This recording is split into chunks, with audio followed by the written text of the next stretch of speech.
میں عاشی کے کمرے میں چلی جاؤں؟ دلہن بنی کرینہ نے انگلیاں چٹکاتے ہوئے پوچھا۔ وہ انچاہی دلہن تھی جسے اریب احمد نے صرف اپنی بہن عاشی کی وجہ سے قبول کیا تھا۔ اس کمرے سے ایک قدم بھی نکالا تو ٹانگیں توڑ دوں گا۔ یہیں کونے میں سو جاؤ۔ دل میں اریب کو گالیاں دیتی فرینہ کارپٹ پر چادر بچھا کر لیٹ گئی۔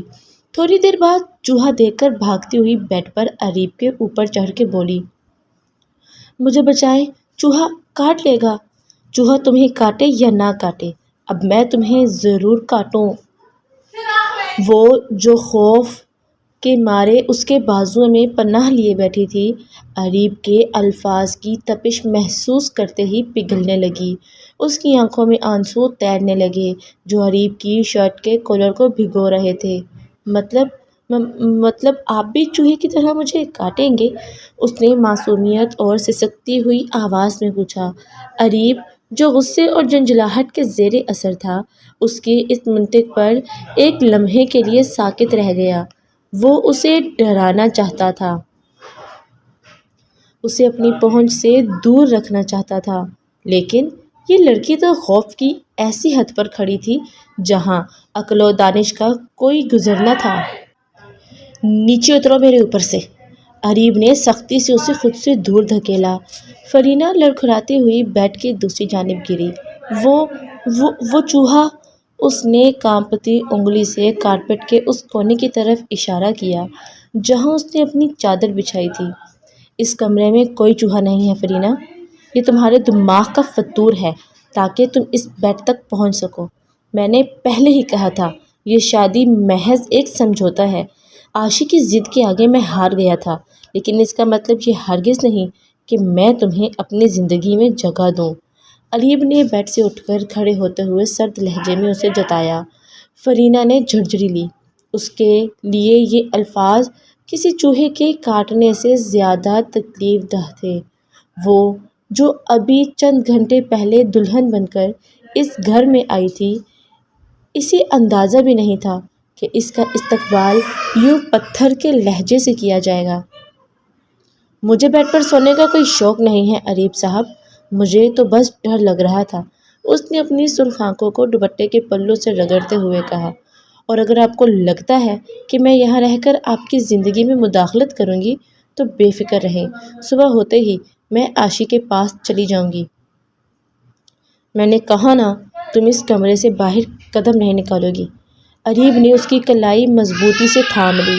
عاشی پہلے ہی بیمار ہے، میں نہیں چاہتا وہ تمہیں یوں روتی صورت کے ساتھ دیکھے اور اسے لگے کہ میں اس کی پسند کے ساتھ زیادتی کر رہا ہوں۔ تم یہاں رہو گی، اسی کمرے میں، لیکن ایک اجنبی کی طرح۔ فرینہ نے اپنی کلائی چھڑانے کی کوشش کی، لیکن اریب کی گرفت کسی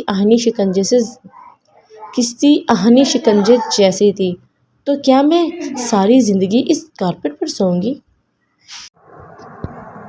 اس نے بے بسی سے پوچھا۔ فی الحال تو ہاں، اریب نے چھوڑا اور خود بیڈ کی دوسری جانب جا کر لیٹ گیا۔ لائٹ آف کر کے کمرے کو اندھیرے کی چادر میں لپیٹ دیا۔ فرینہ وہیں بیڈ کے کنارے بیٹھی رہی۔ اندھیرے میں کمرے کی ہر چیز اسے کسی جن بھوت کی طرح لگ رہی تھی۔ اسے اپنے گھر کی یاد آئی جہاں وہ اپنے کمرے میں آزاد تھی، جہاں اسے کوئی ٹانگیں توڑ دینے کی دھمکی نہیں دیتا تھا۔ رات کا پچھلا پہر تھا جب فرینہ کی آنکھ لگنے لگی۔ وہیں بیڈ کے کونے پر سر ٹکا کر وہ نیم غنودگی میں تھی۔ اچانک اسے پھر کچھ سرسراہٹ محسوس ہوئی۔ اس بار وہ وہم نہیں تھا، کوئی چیز واقعی اس کے پاؤں کے پاس سے گزری تھی۔ اریب صاحب، اریب صاحب، اس نے دبی دبی آواز میں پکارا، لیکن دوسری طرف سے صرف اریب کے گہری سانسوں کی آواز آ رہی تھی۔ خوف نے ایک بار پھر اسے اپنی لپیٹ میں لے لیا۔ اس نے سوچا کہ اگر وہ دوبارہ اریب کو جگائے گی تو وہ شاید واقعی اسے کمرے سے باہر نکال دے یا مزید غصہ کرے گا۔ اس نے خاموشی سے اپنے پاؤں بیڈ کے اوپر کر لیے اور سکڑ کر ایک کونے میں بیٹھ گئی۔ اگلی صبح جب اریب کی آنکھ کھلی تو اس نے خود کو بیڈ کے وسط میں پایا، لیکن اس کے پاؤں کے قریب کوئی چیز بوجھل سی محسوس ہو رہی تھی۔ اس نے مڑ کر دیکھا تو فرینہ بیڈ کے بالکل کونے پر اپنے بھاری لہنگے اور جیولری سمیت گٹھری بنی سو رہی تھی۔ اس کا چہرہ آنسوؤں کی وجہ سے مرجھایا ہوا تھا اور نیند میں بھی اس کے لب تھر تھرا رہے تھے۔ اریب کے دل میں ایک پل کے لیے کسک اٹھی۔ وہ جتنی بھی انچاہی کیوں نہ ہو، تھی تو ایک جیتی جاگتی انسان۔ اس نے سختی تو کی تھی، لیکن شاید فرینہ کا خوف حقیقی تھا۔ وہ چپکے سے اٹھا اور واش روم چلا گیا۔ جب وہ تیار ہو کر باہر نکلا تو فرینہ جاگ چکی تھی اور بیڈ سے نیچے اتر کر اپنی چادر درست کر رہی تھی، گویا وہ ثابت کرنا چاہ رہی ہو کہ وہ اس کی جگہ پر قابض نہیں ہے۔ تیار ہو جاؤ، ناشتے کے لیے نیچے جانا ہے، اور یاد رہے عاشی کے سامنے کوئی ڈرامہ نہیں ہونا چاہیے، اریب نے آئینے میں اپنی ٹائی درست کرتے ہوئے کہا۔ فرینہ نے کوئی جواب نہیں دیا، بس خاموشی سے الماری سے اپنے کپڑے نکالے اور واش روم کی طرف بڑھ گئی۔ ناشتے کی میز پر عاشی بہت خوش تھی۔ اس نے فرینہ کا ہاتھ تھام کر اسے اپنے ساتھ بٹھایا۔ بھائی، دیکھا، میں نے کہا تھا نا کہ فرینہ اس گھر کے لیے سب سے بہترین انتخاب ہے، عاشی نے اریب کی طرف دیکھتے ہوئے کہا۔ اریب نے زبردستی کی مسکراہٹ لبوں پر سجائی۔ ہاں، تم کہتی ہو تو ٹھیک ہی ہوگا۔ فرینہ خاموشی سے نوالے توڑ رہی تھی۔ اسے محسوس ہو رہا تھا کہ اریب کی نظریں مسلسل اس پر جمی ہوئی ہیں، جیسے وہ اسے خبردار کر رہا ہو کہ زبان نہ کھلے۔ فرینہ بھابھی، آپ خاموش کیوں ہیں؟ بھائی نے رات کو تنگ تو نہیں کیا؟ عاشی نے شرارت سے پوچھا۔ فرینہ کے ہاتھ سے چمچ گرتے گرتے بچا۔ اس نے نظریں اٹھا کر اریب کو دیکھا جو سکون سے چائے پی رہا تھا، لیکن اس کی آنکھوں میں تنبیہ واضح تھی۔ نہیں عاشی، وہ اریب صاحب تو بہت خیال رکھنے والے ہیں۔ فرینہ نے جھوٹ بولتے ہوئے اریب کی طرف دیکھا، جس کے چہرے پر ایک طنزیہ تاثر ابھرا۔ ناشتے کے بعد جب اریب آفس کے لیے نکلنے لگا تو اس نے فرینہ کو کوریڈور میں روک لیا۔ اداکاری تو اچھی کر لیتی ہو، لیکن یاد رکھنا یہ صرف عاشی کے سامنے ہے۔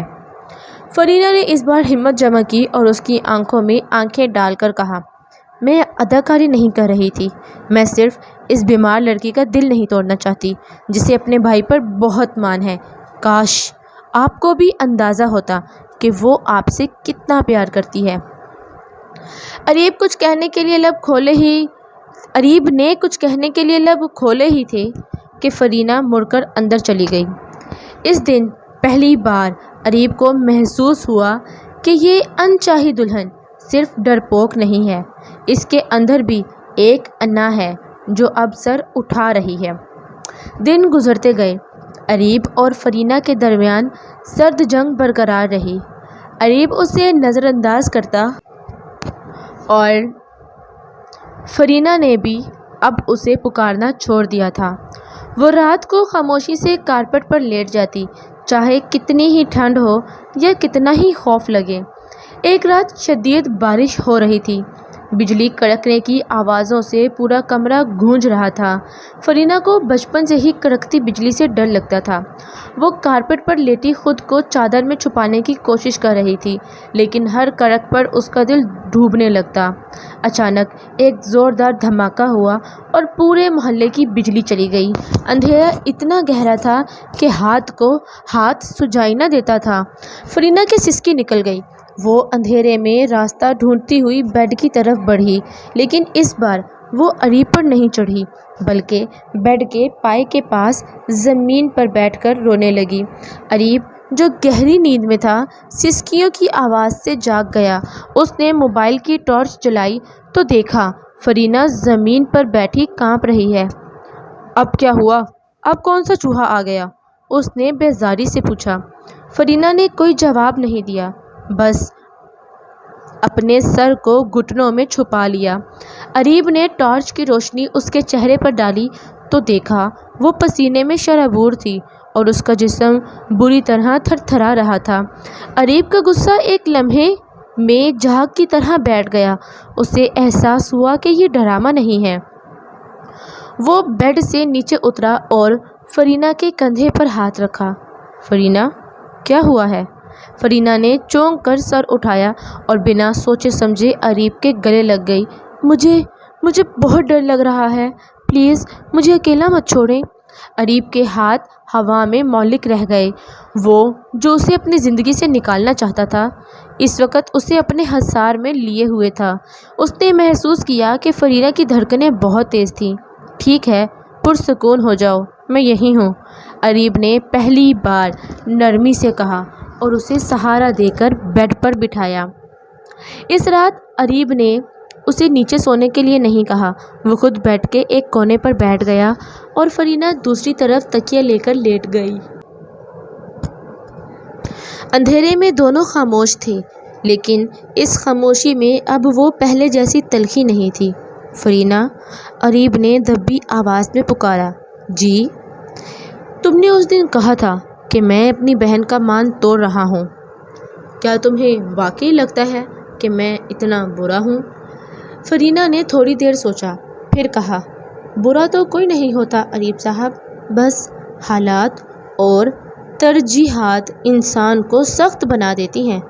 آپ نے مجھے قبول نہیں کیا، یہ آپ کا حق تھا، لیکن جس طرح سے آپ نے مجھے رد کیا وہ طریقہ غلط تھا۔ اریب خاموش رہا۔ اسے احساس ہو رہا تھا کہ وہ ایک معصوم لڑکی کو اپنی جھنجھلاہٹ کا نشانہ بناتا رہا ہے۔ مجھے معاف کر دو۔ اریب کے ان 4 لفظوں نے کمرے کی فضا بدل دی۔ فرینہ کو یقین نہیں آیا کہ یہ وہی شخص ہے جس نے اس کی ٹانگیں توڑنے کی دھمکی دی تھی۔ کیا آپ نے واقعی معافی مانگی؟ اس نے حیرت سے پوچھا۔ ہاں، اور دوبارہ نہیں مانگوں گا، اس لیے زیادہ خوش ہونے کی ضرورت نہیں ہے۔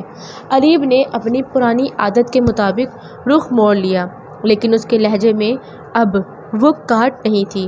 اگلے چند دنوں میں ان کے درمیان ایک انکہی دوستی کا آغاز ہوا۔ اریب اب وقت پر گھر آنے لگا تھا اور فرینہ بھی اس کے لیے اس کی پسند کا کھانا بنانے لگی تھی۔ عاشی یہ سب دیکھ کر بہت خوش تھی، لیکن وہ نہیں جانتی تھی کہ یہ رشتہ ابھی صرف سمجھوتے سے دوستی تک پہنچا ہے۔ محبت ابھی کوسوں دور تھی۔ ایک شام جب اریب گھر آیا تو اس نے دیکھا فرینہ عاشی کے کمرے میں بیٹھی اسے کہانی سنا رہی تھی۔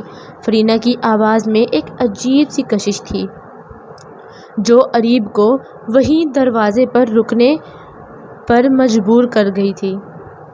اور پھر شہزادے کو احساس ہوا کہ جس پری کو وہ ڈھونڈ رہا تھا وہ تو اس کے اپنے محل میں ہی تھی، لیکن اس نے کبھی دیکھا ہی نہیں تھا۔ فرینہ کی کہانی ختم کر رہی تھی۔ عاشی نے ہنستے ہوئے کہا، بالکل بھائی کی طرح، بھائی بھی تو آپ کو نہیں دیکھتے تھے نا؟ اریب نے کھنکھار کر اپنی موجودگی کا احساس دلایا۔ فرینہ نے اسے دیکھا تو ایک دم کھڑی ہو گئی۔ آپ آ گئے، میں چائے لاتی ہوں۔ فرینہ کچن کی طرف چلی گئی تو عاشی نے اریب کا ہاتھ پکڑ کر اسے اپنے پاس بٹھایا۔ بھائی، فرینہ بہت اچھی ہے نا؟ اریب نے کچن کی طرف دیکھا جہاں فرینہ مصروف تھی اور پہلی بار اس نے سچے دل سے اعتراف کیا۔ ہاں عاشی، وہ بہت اچھی ہے۔ رات کو جب وہ کمرے میں پہنچے تو فرینہ اپنی چادر زمین پر بچھانے لگی۔ اب اس کی ضرورت نہیں ہے۔ اریب نے اس کا ہاتھ پکڑ کر اسے روکا۔ مطلب؟ فرینہ نے الجھن میں پوچھا۔ مطلب یہ کہ یہ بیڈ کافی بڑا ہے اور مجھے اب تمہارے یہاں پر ہونے سے کوئی مسئلہ نہیں ہے، اریب نے اس کی آنکھوں میں جھانکتے ہوئے کہا۔ فرینہ کے گالوں پر حیا کی سرخی دوڑ گئی۔ اس نے خاموشی سے چادر تہہ کی اور الماری میں رکھ دی۔ جب وہ دونوں بیڈ پر لیٹے تو اریب نے اچانک کہا، ویسے وہ چوہا سچ مچ تھا یا تمہارا کوئی پلان؟ فرینہ کھلکھلا کر ہنس دی۔ سچ مچ تھا، اور وہ اب بھی اسی کمرے میں کہیں چھپا ہوا ہے۔ اریب نے بھی مسکراتے ہوئے کہا، چلو اچھا ہے،